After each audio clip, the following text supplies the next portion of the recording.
திருச்சி துறையூரில் எடப்பாடி பழனிசாமி பரப்புரை நடைபெற இருந்த பகுதி வழியே வந்த 108 ஆம்புலன்ஸை விரட்டியடித்த அதிமுகவினர் ஓட்டுநர் மற்றும் கர்ப்பிணியாக உள்ள உதவியாளரையும் தாக்கியது அதிர்ச்சியை ஏற்படுத்தியுள்ளது.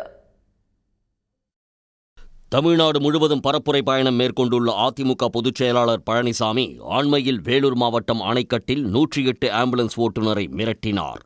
தனது கூட்டங்களுக்கு இடையே வேண்டுமென்றே ஆம்புலன்ஸ் வருவதாகவும் அவர் குற்றம் சாட்டினார்.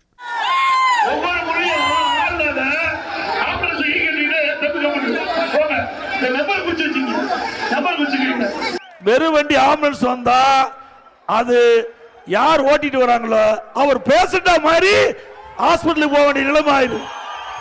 பழனிசாமி மற்றும் ஆம்புலன்ஸை வழிமறித்த அதிமுகவினர் மீது 108 ஆம்புலன்ஸ் ஓட்டுநர்கள் போலீசில் புகார் அளித்த சம்பவம் பரபரப்பை ஏற்படுத்தியது. இந்த நிலையில் திருச்சி துறையூரில் பழனிசாமி பரப்புரை நடைபெற இருந்த பகுதியில் 108 ஆம்புலன்ஸ் ஒன்று சென்றது. அப்பகுதியில் பழனிசாமியே இல்லாத நிலையில் ஆம்புலன்ஸை கண்டு ஆத்திரமடைந்த அதிமுகவினர் ஓட்டுநர் மற்றும் கர்ப்பிணியாக உள்ள உதவியாளரை தாக்கினர்.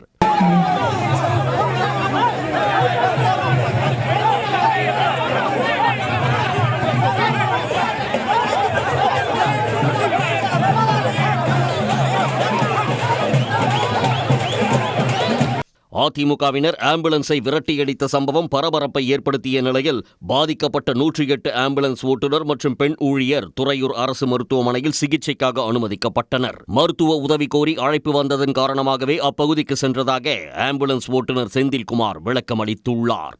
துறையூரில் எடப்பாடி கூட்டம் போட்டிருந்தாரு. அந்த கூட்டத்துக்கு வந்தவங்க மயக்கம் போட்டு விழுந்துட்டாங்க அப்படின்னு சொல்லி எம்எஸ்கே மண்டபத்துக்கிட்ட அப்படின்னு சொல்லி கால் வந்தது, அழைப்பு வந்தது. அவரை காப்பாற்றுறதுக்காக போனாங்க. எங்களை அந்த பொதுமக்களாக பப்ளிக்கை திறந்து இருந்தவங்க எதுக்காக வந்த, யார் ஃபோன் பண்ண அவங்களுக்கு, நீ எப்படி இங்கே வரலாம், எங்கள் கூட்டத்தை இழைக்கிறதுக்காகவே நீங்கள் வந்திருக்கீங்க அப்படின்னு சொல்லிட்டு வண்டியை தாக்கி வண்டியை எல்லாம் சேதாரம் பண்ணிட்டாங்க. போன எங்களையும் என்னையே என் கூட வேலை பார்க்குற டெக்னீஷியனையும் தாக்கி தகாத வார்த்தைகளால் திட்டி அவங்க தாக்குனதுனால நெஞ்சு வலி எடுத்துருச்சு, கை வலி எடுத்துருச்சு.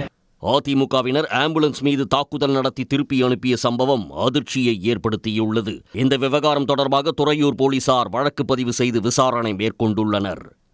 உடனுக்குடன் செய்திகளை தெரிந்து கொள்ள சன் நியூஸ் பெல் ஐகானை கிளிக் பண்ணுங்க.